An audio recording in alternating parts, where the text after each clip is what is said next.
name is Penn Teller. It's my partner Teller. We are Penn and Teller, and we are in Cairo, Egypt. And we're going to be searching for the Gali Gali men, the street performers, street magicians of Cairo. It's the street magicians. We're in. Are you getting this? Were you able to hear me during this? So here we are on the very busy streets of Cairo, looking for some street performers. Let out your clutch. Well, I don't know how they would work these streets without getting killed. Walk proudly. You're half of Penn and Teller. It's Penn and Teller. They're on the road together, but their magic carpet's just a dirty rug. So long, Las Vegas. They'll go someplace contagious and get infected by the magic bug. Around the world, down exotic streets, to gaze upon amazing and disgusting feats.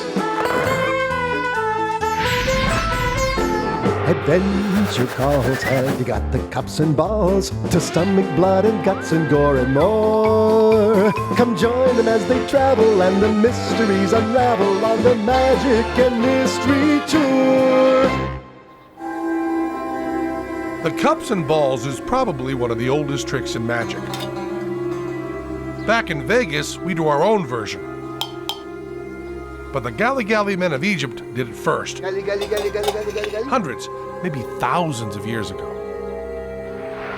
Before Penn and Teller, Ed Sullivan was the guy you counted on to bring the world to your living room. In New York before going to Europe, and the greatest of all magicians and you youngsters at home are really going to love him, the great Gali Gali. So let's have a nice In 1949, he introduced us to one of the first Gali Gali men to make his way out of Egypt. Good evening, ladies and gentlemen.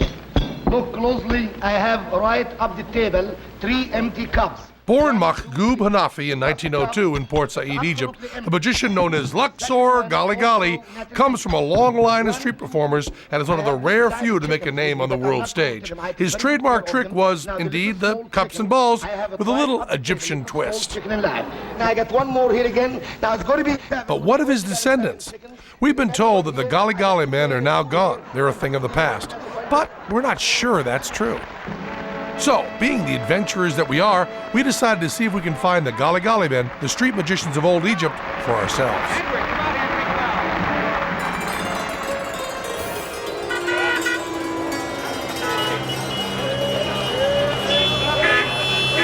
Oh, don't hit the child. Food. You know, there's nothing Teller and I like more than embracing a new culture. We're not going to eat anything. We have, in our hotel rooms, we have cans and cans of tuna fish shipped over here from Canada. Well, you know, one of the best things about going to a new place is trying the cuisine, trying you the know? food. I mean, and there's some amazing dishes And here. that's also a that good way to lose 30 pounds. Well, you never know. You I think mean, it I'm could be missing? a fly that lands on you that's going to give you the disease that That's you've never true. had, Meet you know? Shona, our guide, translator, and, when she's looking where she's going, our driver. Well, you know, I wouldn't eat the street foods. Right. So although we're not, germophobic Howard Hughes, we are falling into that role. You're becoming one in Egypt. We are. I'm not, I won't be growing my fingernails out, but I am from Vegas. So we're being very careful. You're being so I had wusses. tuna fish on crackers, and then I had tuna fish on crackers. But I brought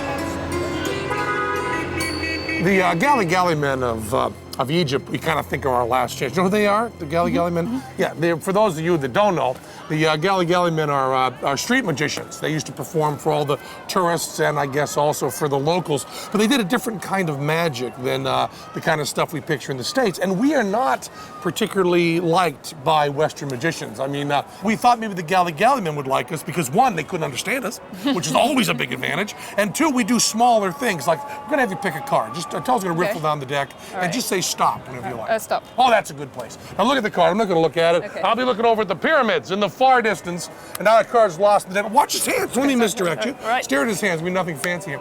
And so these magicians, these Western magicians, with their big stage shows, they've got boxes, and they torture women, and they got a smoke machine. Oh, what are you ready? And is this your card? 2 of diamonds. There it is. Show. No, not the two. Of course, not 2 of diamonds. We wanted to prove there was a 2 of diamonds in the deck because we thought you might be skeptical. Right. They have wind machines, smoke machines, bad white boy Motown music. 7 of hearts. Is that your card? That's not it. Of course it's not your card. because it changes magically to your card, which is the 4 clubs. No. We're getting closer, though. Sorry. And yes, but look at all the different cards in the deck. All different. So they have this whole style of doing magic that's different from ours in that we now have the 3 of Hearts, always a popular card, probably the one you didn't pick, because the 3 of Hearts changes magically into the 2 of Clubs. That's your card? No. So, no.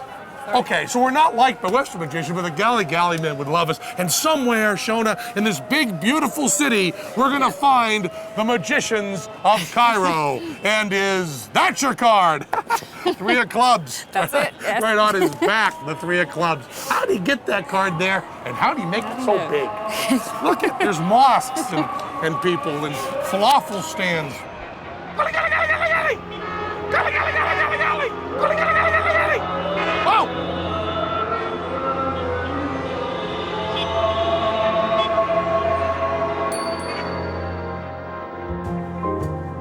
This is Teller brushing his teeth with bottled water. I mean, Teller has goggles here that he wears in the shower so that he doesn't get stuff in his eyes when he's showering. And he actually put tape over his mouth to shower so he wouldn't get any microbes in there. So, you know, we're Penn Teller and we're here in Egypt, so you don't have to go. And don't mind that person there, one of the people that works with us. We were told that if there were street performers anywhere in Egypt, they would be in the cafes on Muhammad Ali Street in Old Cairo. They come here to swap news and look for work. Of all the magicians, someone called Karam is said to be the best and is rumored to be a relative of Luxor Gali Gali. Karam hasn't shown up yet, but some other magicians have. Our first taste of Egyptian magic, the Chinese slinking rings.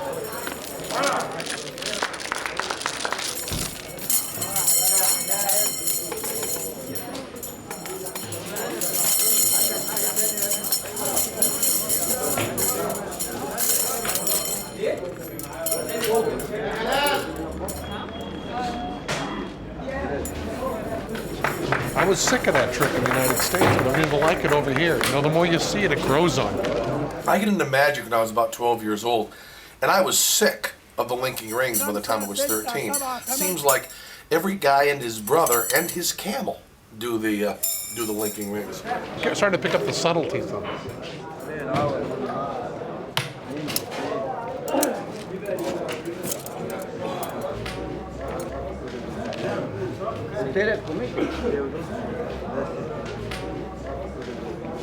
The linking rings, if properly done, is all about the ambiguity of light.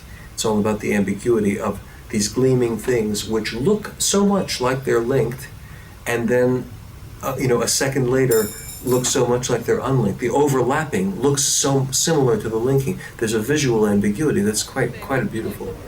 I thought I would show this old guy my closing linking ring move. Do it. And he tried it, and he tried to follow what it was that I was doing, and I showed him a second time.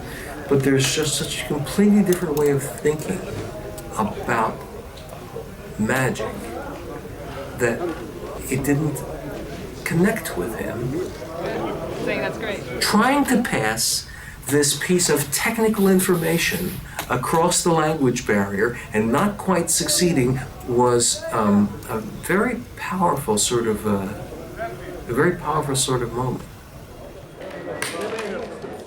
And then Karam shows up, just back from performing in Dubai. We heard he's good, very good, and we're eager to see just what he can do and to find out if he is in fact related to Luxor Gali Gali. Oh boy, the Chinese linking rings. But that's just his warm-up.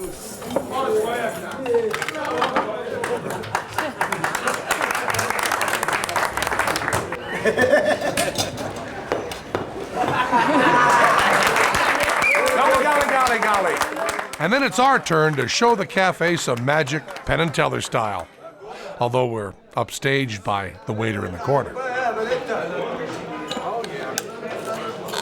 Why don't you reach in there and take anyone you want? How about you?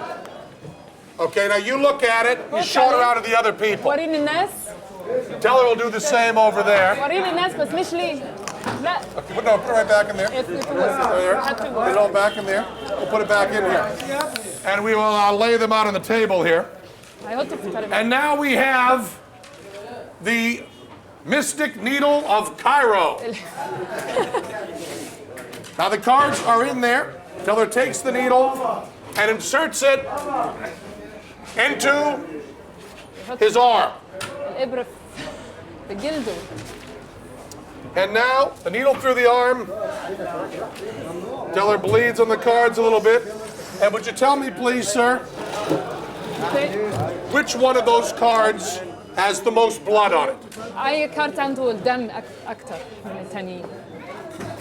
You take a look at it. Is that one of the cards? ده واحد من الكروت. Is that yours? Thank you. Okay. We have the Joe of Spades there. We still have to find your card. Is that right? ندور على Now to do that, Teller first bandages his arm. And now takes a razor blade. And to show you that it is indeed sharp, now watch carefully. Teller takes his eye, holds it open, and the card appears miraculously on my forehead.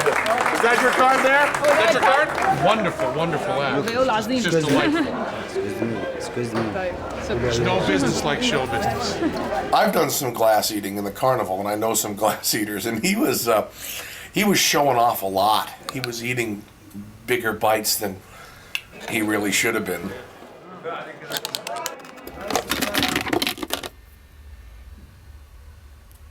Yum.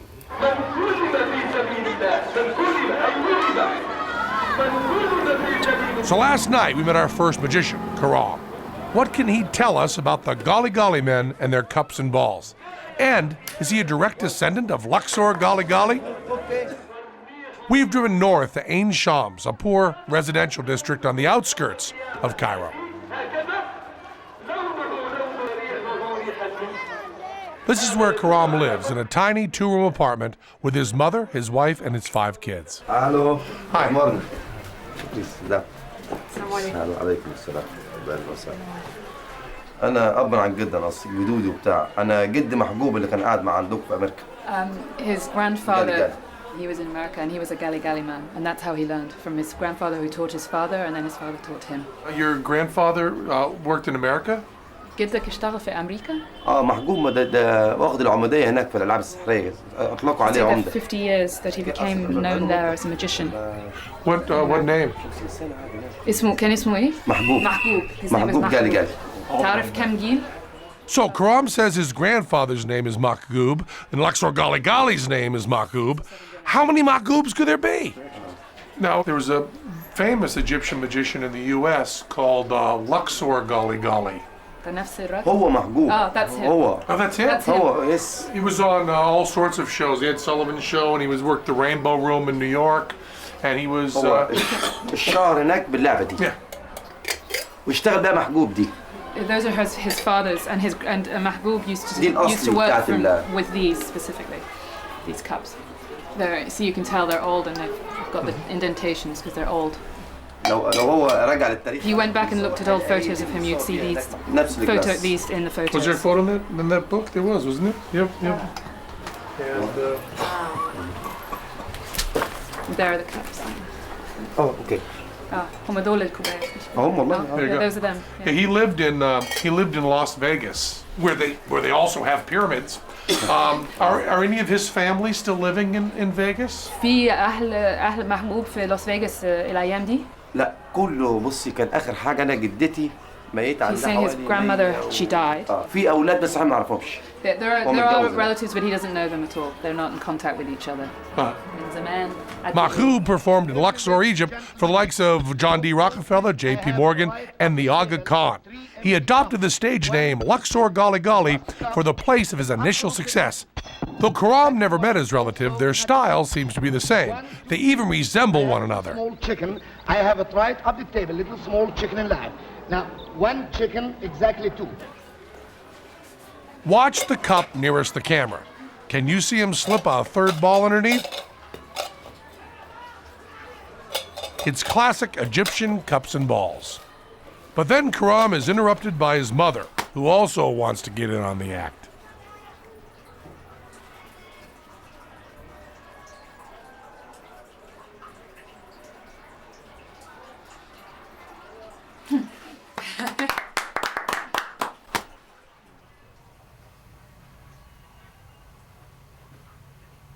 So, how cool was that? Oh, thank you so much.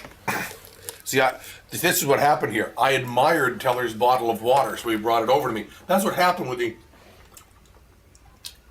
egg bag. Teller was trying to compliment her on how good the egg bag was, and he ended up getting it as a gift. You see, in our culture, the United States of America, if you say, boy, that's a really nice BMW, the guy goes, yes, it is. But over here, you say that's a really nice egg bag, and they give you the egg bag. See, this is the egg bag that was given to Teller by Karam's mother.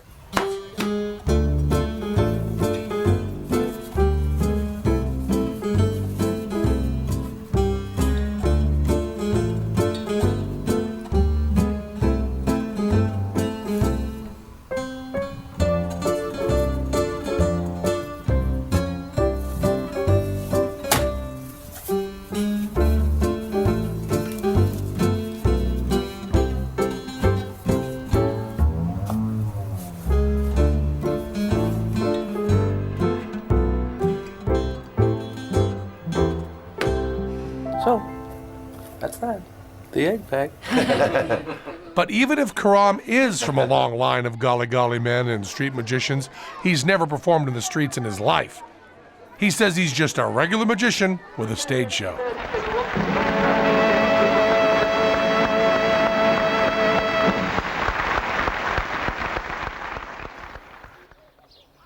And it's enormous. It's you know, it's big. It's big. The Sphinx is big. It's very big. I can figure that out I got the black one here. Oh my goodness, this is Nefertiti. Nefertiti, yeah. Yes, and I got the bigger one. I dated her in high school. But, you know, this looks a lot like Cher. You don't have any Elvis memorabilia, do you? Do you have anything with Elvis on it? This is the pyramid.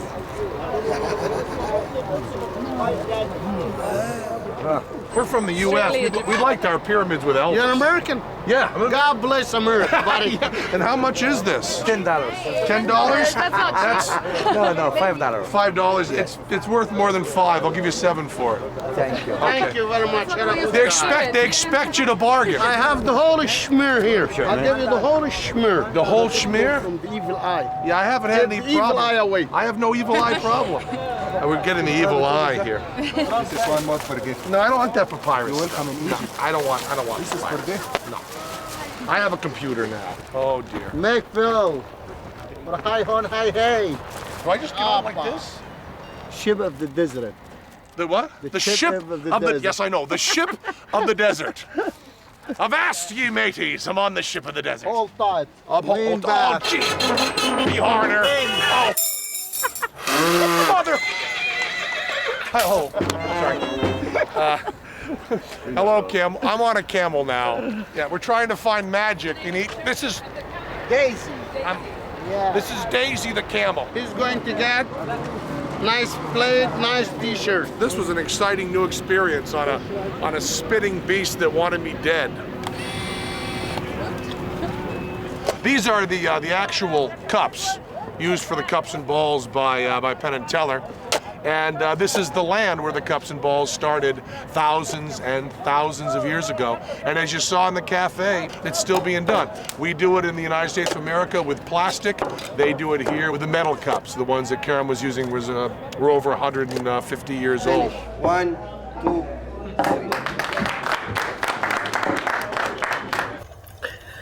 3. Last night, Karam did a trick for me in which he had 3 cups and 3 balls. He put 1 ball under each cup, and then after a certain amount of chat, revealed that there was 1 ball under each cup. A normal person looking at it would say, so what? But to a magician, this was an absolutely terrific trick. Because when he covered the first ball, he apparently stole that ball out and palmed it. And when he covered the second ball, he apparently inserted the ball that he had palmed.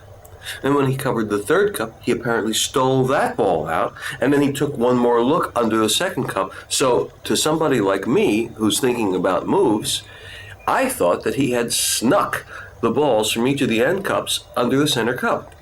And then he asked me, how many balls are under each cup? And I said, 1, 1, 1.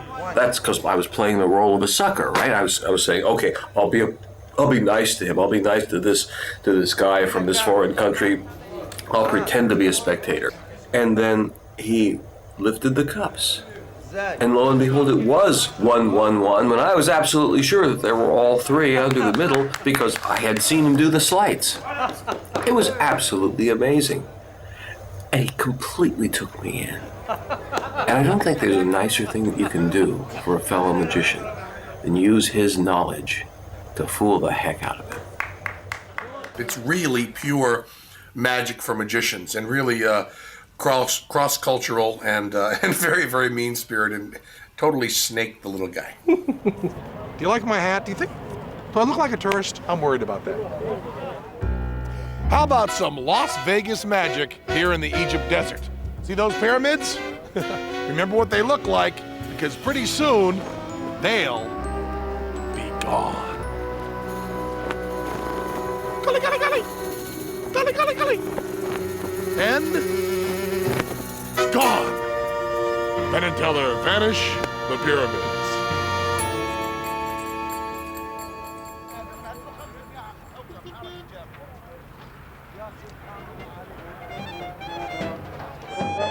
Okay, we've seen the pyramids.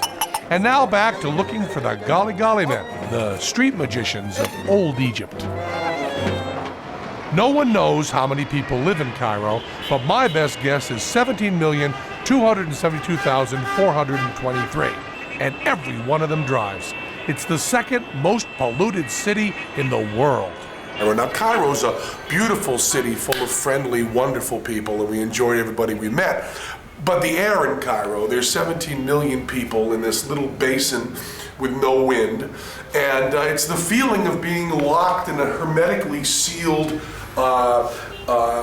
closet with a rubber hose coming off the exhaust pipe of a 1962 Chevy V8 being revved.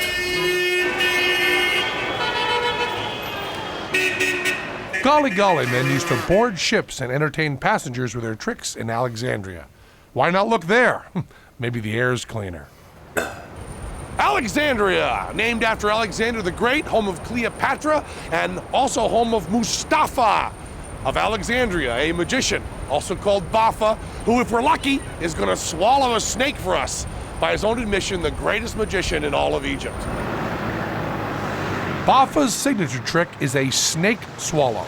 He's out in the countryside trying to catch a snake, and we're on our way to find him. I'm still dealing with a little bit of my Cairo cough and congestion, but I'm still, you can't keep me down. And when you see me watching the trick, I'll have a proper tie on.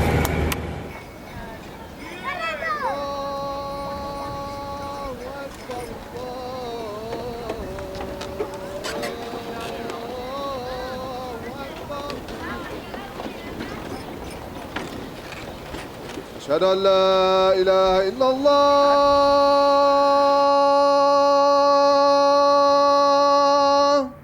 أشهد أن لا إله إلا الله. Bafa says he invented the snake swallowing trick, and he's the only magician in Egypt who can do it. Okay.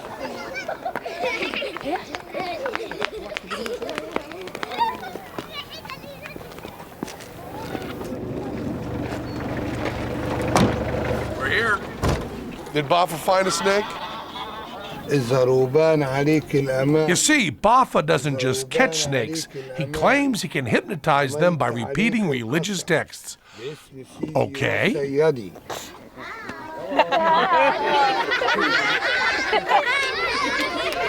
I feel remarkably like Judy Garland as Dorothy. باسم سيدي وسيدي أحمد شهاب الدين الرفاعي. And there's sheep and children, and goats and geese. Geese and ducks. Both, I think. Sure. Have you found a snake? لقيت تعبان هنا؟ لقيته هنا؟ والله؟ فين? He said he found one. Oh, good. Well, that's a snake. I'll just stand back a bit. That's a nice one. It's molting a little bit, huh? This is so great. هنشوف اللعبة يعني Well, let's get a little bit of a crowd. You want to do it for the kids? هنعمل للأطفال. Yeah. طيب. هنعمل خليهم يجوا تعالوا. خليهم يجوا. تعالوا. تعالوا. تعالوا. I don't know if that snake is the best crowd gathering I've ever seen. The snake doesn't seem to exactly pull them in. Now, if you're going to swallow a snake, you really don't want to be doing it with one that's shedding its skin. So although this might look like a man chasing a bunch of kids with a snake, to a magician, it's classic misdirection. Because in all the confusion, Bafa switched the snake he'd found for another one in his pocket.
It looked like to me like he put a snake in his mouth and had it come out of his mouth. I'm very happy with that. You like that? You like that? Good. You like that? Is that a good trick? Is that a good trick, huh? Very good trick. We're all very happy with this. We spent an hour with Bafa on the pier in the harbor talking about his life as a magician. Born and bred in the city, he used to perform on the ships passing through this ancient port. It's a place full of history and faded glory. ساحة من صغري قد إيه يعني؟ يعني بقالي بتاع 35 سنة. Said he's been a magician for 35 years. كان عندك كم سنة 7 سنين. He began when he was 7 years old. دعايات He said that he would stand on the pier next to the ship and start doing tricks, and the tourists would see him and say, "Oh, nice small boy, you know, come and perform for us," and they would lift him up into the boat. Oh, great. And he'd perform for them. He shows us the first trick he learned on the pier as a child. Wow.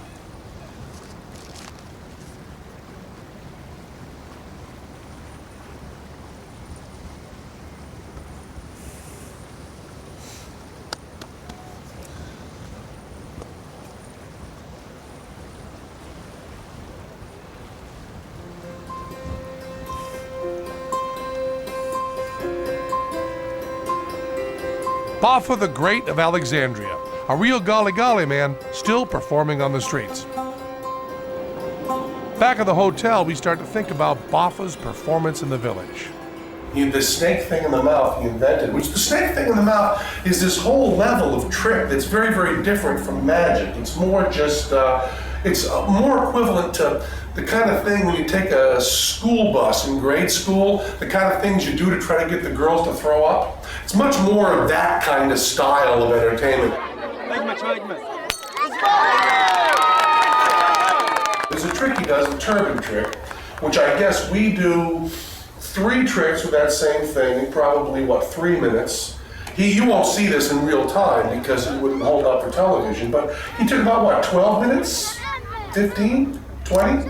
long time to do the same trick very methodically. People stop and have conversations and then go back. It's a whole different, it is the opposite of the MTV generation. I mean, when he camps out there, he would just do it, different kids would come up and do it again, do it again. Kids kind of cycle through, and it's all very, very gentle. Nothing like that, rat-tat-tat-tat-tat, you know, we're Penn Teller here.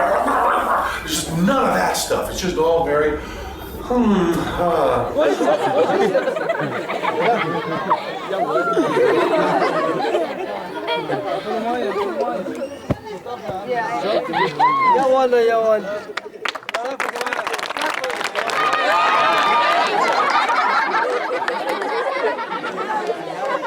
I don't know if we ever got to know the real Baffa. The only thing we could find out is that he lives in the top story of a condemned apartment building in a seedy part of town. And the powers that be wouldn't let us film there. Like that one too? Good? He's digging it all. He's digging it all. After Baffa had finished his little show in the village, Teller went over and through our translator said that it was a really wonderful show and complimented him on the show and talked about some specific things that he'd really liked. And Baffa, of course, turned his back because when you're the great Baffa, what are compliments from Teller?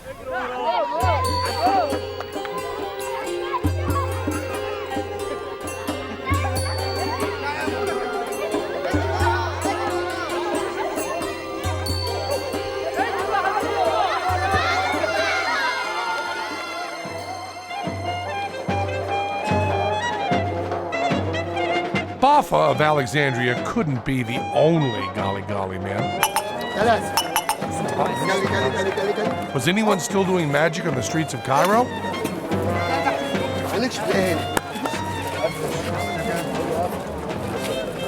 Meet Sobi Ashmawi, Gali Gali man of Cairo. Pen. Pen. Pen. My name is Teller. And it's your name, the Teller.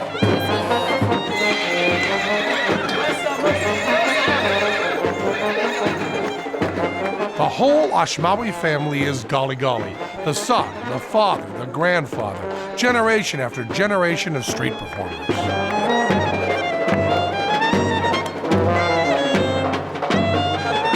Like their ancestors before them, they work a crowd and pass a hat. Oh, yeah.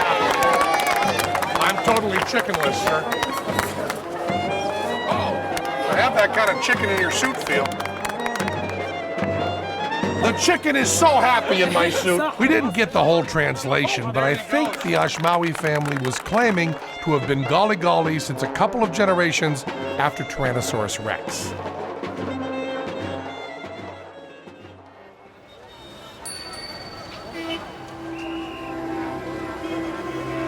So, did the cups and balls trick really originate here in Egypt?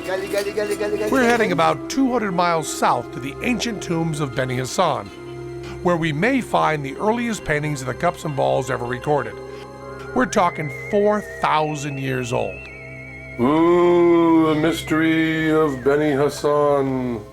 Ooh, the mystery. Ooh. I gotta get out of Cairo. I can't breathe. So we're gonna go up the Nile, right to there, which is Minya. And we're gonna leave our representation of Cairo, all of which ends up in your lungs, and we're going to go up the Nile of Cheese Whiz to Minya, where Teller will see the cups and balls, and I will be one of the huddled masses longing to breathe free.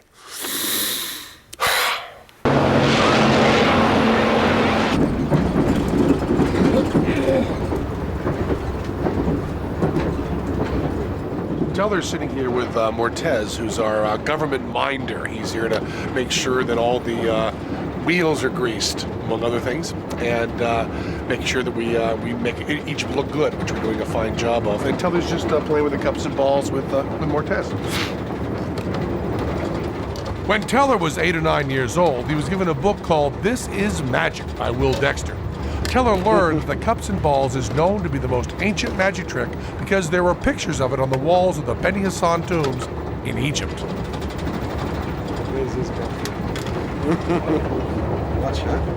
Since then, there's been some controversy as to whether or not that's true. Some people say it's not the cups and balls at all, but just a couple of guys playing some kind of game. But we're gonna see those tomb walls for ourselves.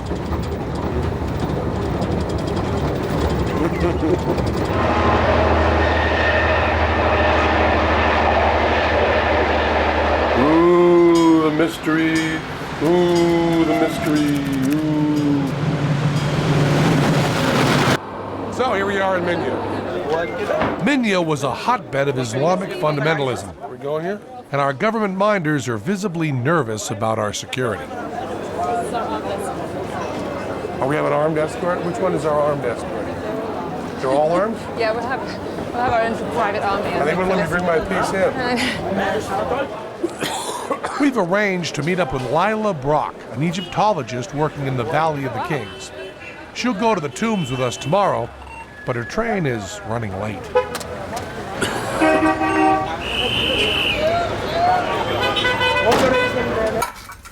We've been typing in to our little fan club on the internet about our adventures over here.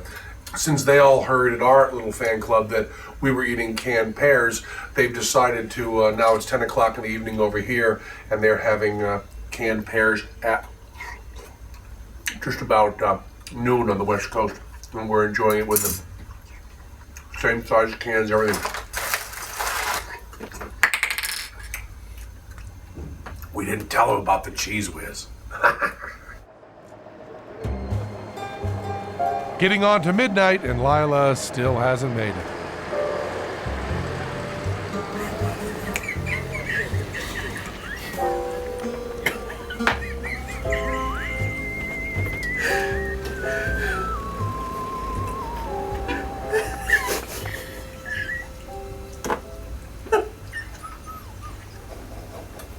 Road fatigue.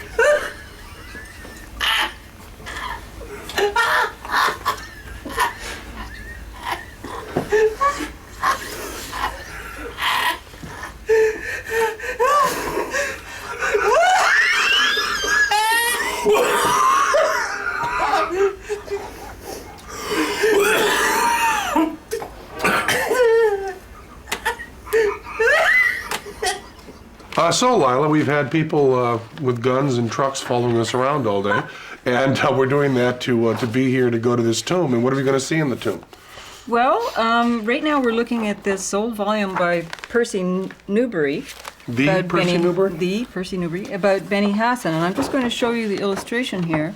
It shows two men, and they seem to have 4 cups between them. Now, this is on the wall of a tomb, right? Yes, of someone called Bakat III, and I think he was one of the governors of Beni Hassan during the Middle Kingdom. I guess what I don't get is this would be this guy's life story would be like, oh, you know, a lot of guys danced, and then these ladies danced, and we all applauded for them. We took some cattle to market, and then we punished some people, and then we did the cups and balls, and now I'm dead. Is that essentially? It's not a very cheerful life. Well, you know, it could be worse. You could be building pyramids all day. Yeah, in some ways it's a demonstration of his wealth and importance to show that indeed he can employ these many people. I kind of get the impression of what's going on here is he's lifting something up and there's something underneath it. Or, well, what do you think they're doing here anyway? We could always edit this whole part out, but we'll just pretend a lot that we're really sure this is the cups and balls. It shouldn't take much to buy Egyptologist to say absolutely that's the cups and balls, so we haven't wasted our time. How much could she cost? You could grace her easy. Oh, there's Beni Hassan.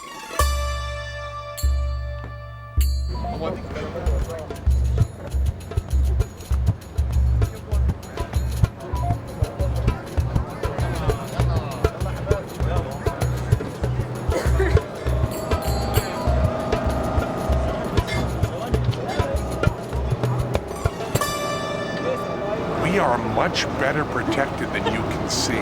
They won't let us shoot anyone in uniform, which is more than half of the population of this particular group is in uniform and has weapons. There's even boats around us that have guns, turrets, and stuff. But every time we try to shoot them, we get reprimanded. So we're being reprimanded right now. Yes, we did.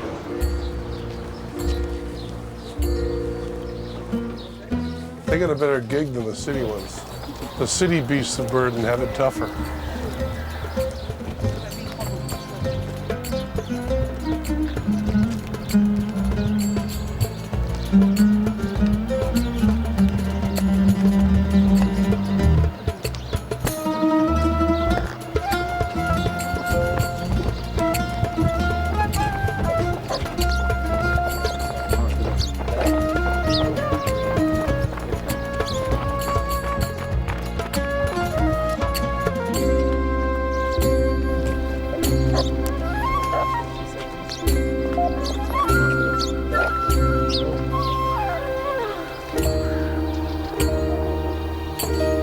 In some of the tombs, they dig a shaft, and they with a little room down at the bottom, and they would have put the actual burial in there. And what we're seeing that we call a tomb is actually the visiting area. I see. For relatives to come and leave offerings. So I guess 15 is down to the left. Are these the numbers we're looking at? There's 22 here? I think so, yeah. So that means we maybe have like 7 to go? So it looks like it. I wanted to show off my math skills. يا مرحبا احنا هنا موجودين في بني حسن. He's welcoming us to Beni Hassan. Thanks. Great sound. You go first, I'm afraid. Okay. No, Ifrit's in here. Ooh, hello, Ali. You want to go ahead of me? Oh, man. It's right there. There it is. That's it. This would have been very bright when it was first done, right? Oh, very bright. Brilliant color.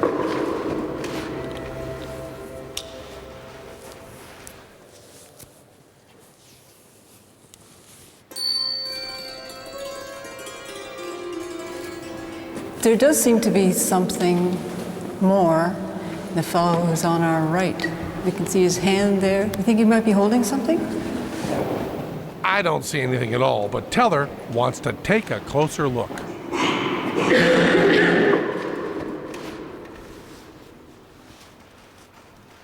You see anything that could be added there at all? We're really hoping to see some sort of ball type thing. It's very hard to look for cups and balls stuff because the whole room is just so awe-inspiring. I mean, even the way it sounds when you go is just terrifying. And to think that those are up there for 4,000 years. Weird thing is we're staring here, and right over there's a guy pulling a rabbit out of a hat. And he can look to him, and they're sawing a woman in half over here, and we're looking at the intermission thing, you know? I'd like to take a much closer look. But this isn't the only ancient entertainment painting in the tomb. Is there juggling? There is? Let's look at the juggling. Oh yeah, that's clearly juggling. I started out as a juggler. That's where I started before I get into magic. I'm much happy about this. I guess once again the jugglers have beat the magicians here. We have clear proof here that that's. Wow. And there might have been something here. See? Look at the red. It almost looks as if the artist originally had the hand in this position with something red in it, that's right. And then he changed his mind and took it out. It's hard to even think in here. It's hard to talk because the sound is so reverent. You know, even when you clear your throat, it sounds very, very important. It's all very awesome, not in the California sense, but in the literal sense. And it's pretty cool. I mean, I know that this thing is mostly on magic, but it's tangentially to see the juggling is pretty great. It's really great.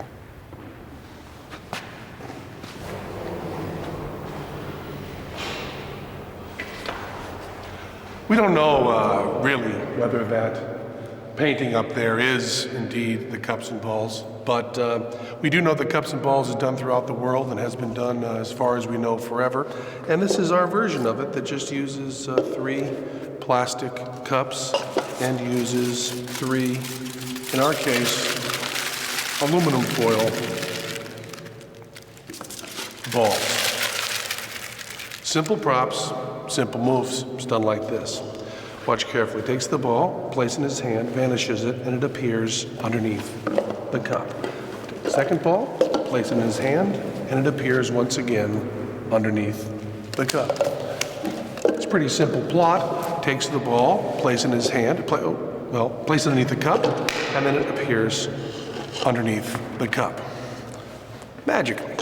Okay, 3 cups, 3 balls. You take the center ball, place it underneath the center cup. Each of the side balls, put them away. And then underneath the center cup, there is a 3-ball party. 3 balls underneath the cups. And then, little magic move, there's 1 more under the center cup, 1 more under either side, and of course, a potato for the finish. Is there a potato drawn up there at all? Now that's the way it would have been done 4,000 years ago. We would hope that would amuse and amaze them, but it wouldn't shock them at all. We wanted, at the end of the 20th century, to add something a little bit more American, a little bit different. So we decided to break a few rules of magic, most of which go back probably much more than 4,000 years. First rule of magic is you never do the same trick twice. We're going to do the same trick twice. Second rule of magic is you never let the audience see your secret preparation. You can't let anyone know what is hidden in which pocket.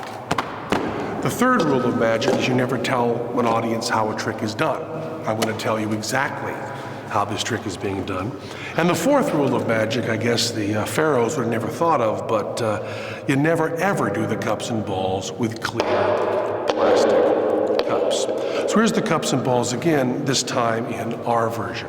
We hit the first ball, pretend to place it in our hand, we've already stuck underneath the first cup. We hit the second ball, simultaneously secreted beneath the cup, pretend to place it in our hand, and show it. We hit the third and final ball, pretend to place it in our hand, pretend to show it underneath the cup, place it in the cup, and secretly secrete it and reveal it.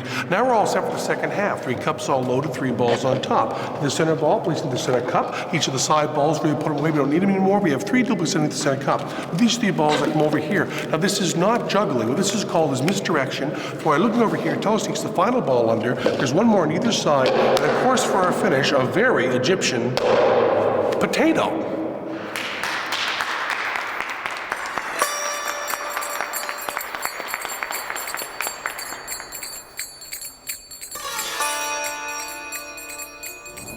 Maybe it was the blistering heat or the exhausting climb up the side of the mountain. Maybe it was just the romance of standing in an ancient Egyptian tomb. But the more distance we put between us and those wall paintings, the less it seems like there's any chance that they were the cups and balls. It seems just as likely they were ancient Egyptian bongo players or something. There may have been a rich Egyptian tradition of magic, but sadly it seems to have faded unless you count reruns of the Ed Sullivan Show. The reason we think of Egypt as so magical is because American and English magicians at the end of the 19th century painted hieroglyphs on their props to make them look more mystical. But coming up into the 21st century, if you want to find Egyptian magic, you're going to have to come here to Las Vegas, Nevada. How you doing? We're out of Egypt. Let my people go. You know, we've enjoyed all these Gali Gali men in their cafes and on their streets and so on, but the rings are nice and the cups and balls are nice, but we're from the United States of America, Las Vegas. We like to do big tricks, so we're gonna do something with the pyramids. How about we float one of the pyramids in the air? What do you say? Now watch carefully as the pyramid floats right in the air. Gali Gali Gali Gali Gali! Gali Gali Gali Gali Gali! Oh! Whoa! Whoa, look at that! Gali, Gali, Gali! Oh, Gali, Gali, Gali! Now see, that's some American desert magic right out here in the Egyptian desert. Oh, that's astonishing.